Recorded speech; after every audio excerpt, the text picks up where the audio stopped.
So, und heute bin ich wieder in meinem lebendigen Weinberg.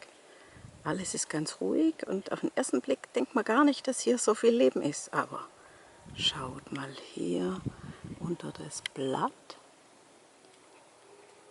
Die hat ja gern ihr Netz einmal quer über die Zeile rüber gespannt. Und ich glaube, da fängt sie auch so einiges. So, jetzt wird mal ein bisschen was geschafft.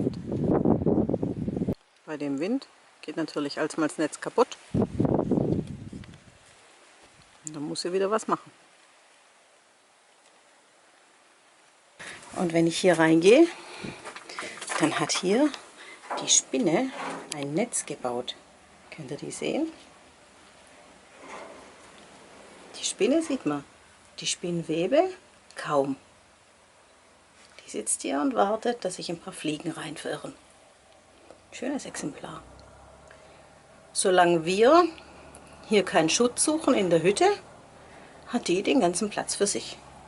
Ist okay. Dann haben wir hier unser Wespennest. Da haben die Wespen jetzt schon einiges an Brot drin und haben auch schon die Waben verdeckelt. So ein paar Wächterinnen sitzen da und passen auf, dass nichts passiert und warten vor allem. Da gibt es schon die nächste Kolonie. Hier oben, außen unter dem Dachvorsprung, da gibt es welche, die bauen schon wieder das nächste Nest.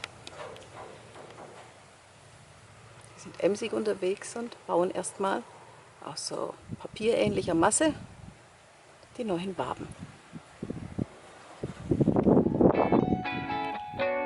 Hey Leute, hat's euch gefallen? Dann guckt doch öfter mal in meinen Kanal rein oder auf meine Homepage, da hat's ein ganz nettes Programm. Bei uns ist nämlich etwas Butter.